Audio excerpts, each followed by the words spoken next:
So silver just crushed everything this year. It just became the third most valuable asset in the world. And China just did something very strategic. They stopped selling silver. Why? So let me just zoom out and explain this from the context of gold and silver. So gold is about bringing back the trust in money. It's about the reserve currencies and what backs them, which in China's case will be gold. And that's why China spent the last few decades building the Shanghai Gold Exchange. They're expanding what people call the gold corridor, and they're publicly buying as much gold as they can. And they're doing that to tell the world, hey, if you want a monetary system outside the control of the US dollar and the US empire, this might be the solution. A money that is backed by gold, stored in your countries if you want, or in ours, one which we'll consider Basel III, which means you can use it as collateral to borrow money from us if you want to build your country's economies. Okay, now silver plays a very different role in this story. Silver is not about trust in money. Silver is about controlling a very important resource that makes the world work the way it does. And that's because silver is used in everything. Solar panels and electric cars and data centers, military electronics, satellites, everything. It's considered one of the best electrical conductors on Earth. But unlike gold, when silver gets more expensive, industries don't stop buying it. They don't just wait for the price to come down because they have to use it. Which is also why one of the biggest theories about silver and gold is that for the last few decades, their prices have been suppressed and controlled to be as cheap as possible for as long as possible. But over the next decade, the demand for silver is expected to go up because of all of these applications like AI and robotics and automation and everything that the government wants control over. And because China now controls most of the refining and processing, and now the export rules, China will have a huge say in who gets access to this material and who doesn't. So this story is a lot bigger than silver going up in price and beating everything this year. I want to break down exactly what China just did with silver and how all of this fits into the bigger picture of the US-China rivalry and what it means not just for commodities, but for global markets and investors, even for people who don't own any silver at all. So please take a little time to like this video, subscribe to the channel, and turn on post notifications for more videos like this. You can also check out our other videos on cryptocurrencies and the overall digital asset space, and drop your comments and observations in the comment section below. Everything you do helps with the YouTube algorithm and immensely contributes to the channel's growth. Thanks, and enjoy the video. How does anyone know what silver is actually worth? We know because of something called markets, right? Which is where something called price discovery happens. And there's a lot of silver markets around the world that do this, but the two that really matter are COMEX and Shanghai. Now, COMEX is the main US futures exchange for silver, and it's where prices are discovered. And most people trading this are entities like miners hedging their production, manufacturers, or just traders speculating. That's the COMEX market. Now, inside of COMEX approved vaults, silver is split into two categories. The first is eligible silver, which is silver that belongs to someone who's just storing it. It is not for sale. And the second one is registered silver. This means silver that is available for delivery if someone wanted to settle a futures contract with actual physical metal. But there's a problem. COMEX only has about 120 to 130 million ounces of registered silver that's available to settle those transactions.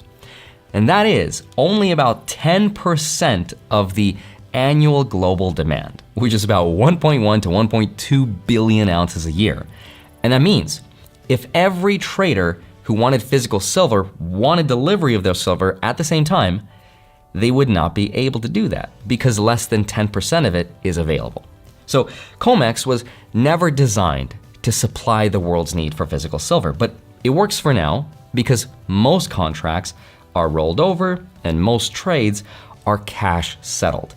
Most investors don't want their actual silver delivered to them. Okay, so why does that matter then? Well, it matters when the behaviors of people change and they start to want their silver. And that means we need more silver because we don't have enough. So what do? Well, this is where the Shanghai market comes in, because Shanghai silver prices are actually higher than COMEX prices, because Shanghai markets reflect actual physical delivery inside of China, while COMEX prices are mostly just paper silver prices, right?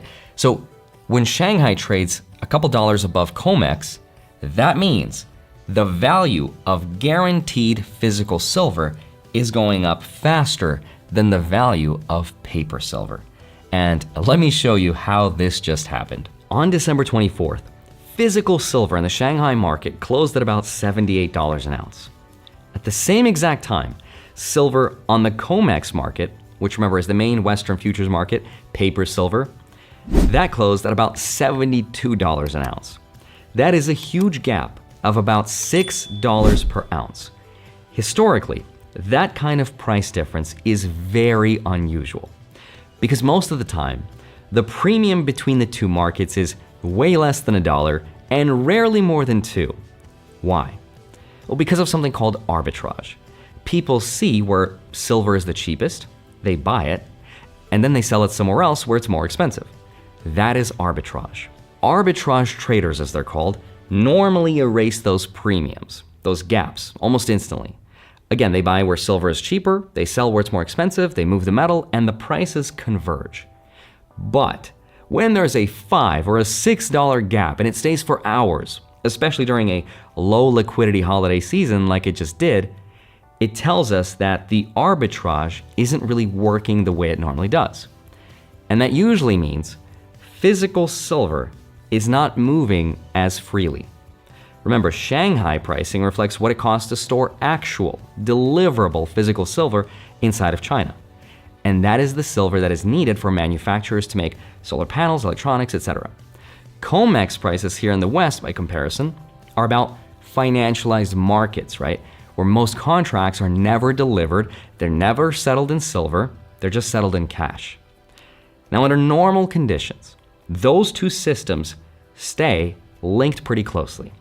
But when they start to split and you get these huge price differences, it's potentially a sign that the physical supply of silver is becoming constrained or harder to source. And this chart shows total silver held in COMEX approved vaults. This actually includes both silver that's eligible and silver that is registered and available. Over time, the trend is that physical silver has been flowing out of Western vaults, not building up. And historically, when registered inventory starts to get tighter, that's when physical silver becomes more expensive than paper silver. It's almost like China's market is forcing the Western market to reprice silver higher. Okay, but why? So I talk a lot about staying invested in the market, but I almost never talk about the other side of that, which is what do you do afterward? Because if you stay invested long enough, eventually you cross the finish line and become wealthy. Inside COMEX vaults, silver is categorized as either eligible or registered. Registered silver is the only pile actually available for delivery. Here is the problem. The COMEX only holds about 130 million ounces of registered silver. That represents less than 10% of global annual demand. If every trader suddenly decided they wanted the actual metal instead of a cash check, the Western system would default. For most of its modern history, China's economy actually ran on silver, not gold. China's taxes were paid in silver, big transactions were all settled in silver, trade balances were all denominated in silver by its weight, not necessarily by its face value. So for a long time, silver was China's money. And because of that, China became one of the biggest consumers of silver that the world has ever seen. From the 1500s through the 1800s, huge amounts of silver went into China, and if you wanted access to China's production, because China was, and still is, the factory of the world, silver was what you had to pay. Okay, but what's important here isn't that silver was just money, it's also what stabilized their economy, right? It's what stabilized their incomes, their prices, and their taxes, and it worked. But there was one big problem, And that problem was exposed in the 1930s. Because in 1934, the United States passed something called the Silver Purchase Act. And it forced the US government to buy huge amounts of silver. And what that did was it made the price of silver go way, way up. Now, for a country that's based on a silver monetary system, that was actually really bad. Because as silver prices went up, silver was pulled out of China. The money started to leave the country. The money that was supposed to be used for their economy started to collapse. And how that looked like was the price of their stuff started to go down, deflation. Which at first you might be like, wait, isn't that a good thing, prices going down? And it is good at first. But in the long run, deflation means people start to expect prices to fall. So they stop spending, they stop investing, and they stop hiring, and the economy starts to eat itself. Because if you know that something you want to buy is going to be worth half tomorrow, then why would you buy it today? You would just wait and wait. And you multiply that across millions of people, and that's what China got. So in response to all that, in 1935, China officially left the silver standard and moved to a paper currency standard. And it's not because silver failed them as a money. It's because China learned a very useful lesson, which is kind of the whole point of this video. And what they learned is that if your economy depends on a material that you do not control, other nations can and will weaponize it against you.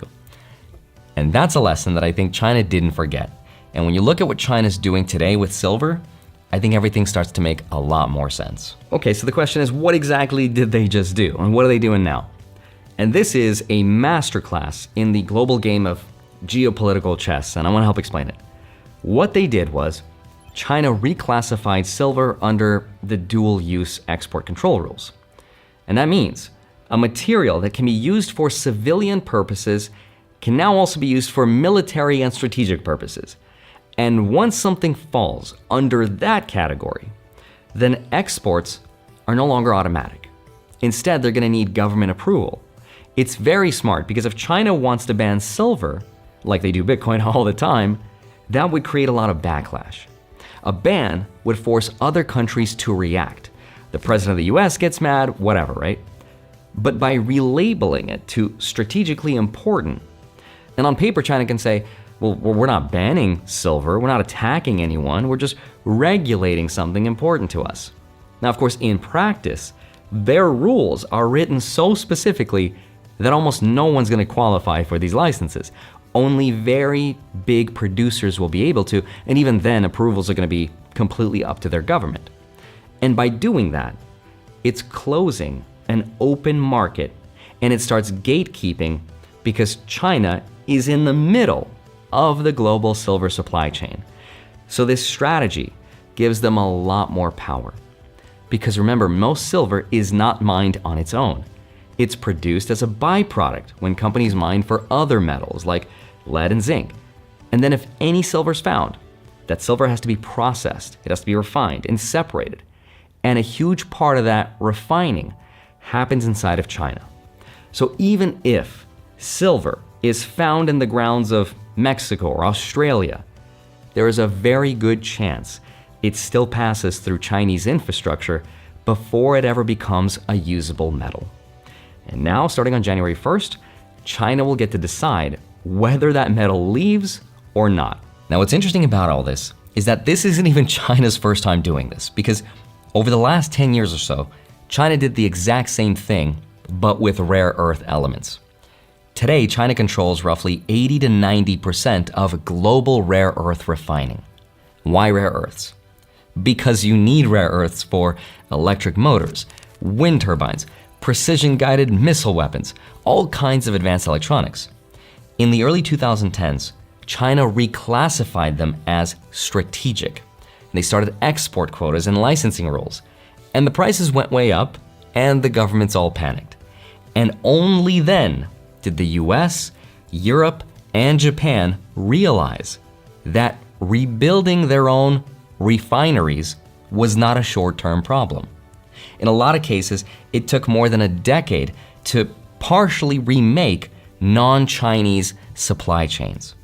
So what we're seeing in silver today is the exact same thing that's been happening to all the rare earths, but with one major difference.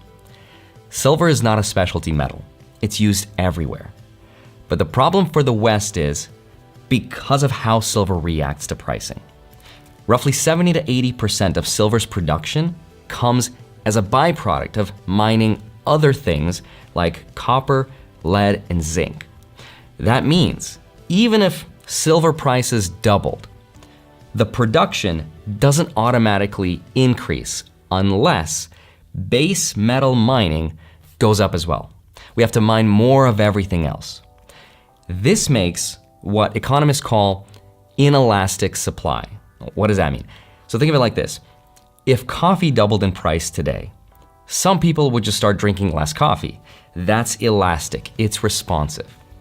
But if insulin doubled in price, people would still use it. They still need it regardless. That's inelastic, right? That's rigid, it doesn't move. The demand continues. So with all of this in context, right? China is setting up a January 1st, 2026 start date for all these export rules. And that's why China's been getting as much silver as possible, getting all the contracts, locking in the supply, while foreign buyers are left exposed to how the markets are reacting, which is what we're seeing today. So then the question is, what happens now? And I'll be very clear, this is not a silver price prediction video. I don't know where silver is going to be next month, next year, or 3 years from now, and neither does anyone else. But we can look at what has happened historically. Because for most of silver's history, it doesn't move much at all. It just kind of sits there for years, sometimes decades, doing absolutely nothing. And then when something changes, silver has a habit of moving very fast. And that's because, remember, silver is needed.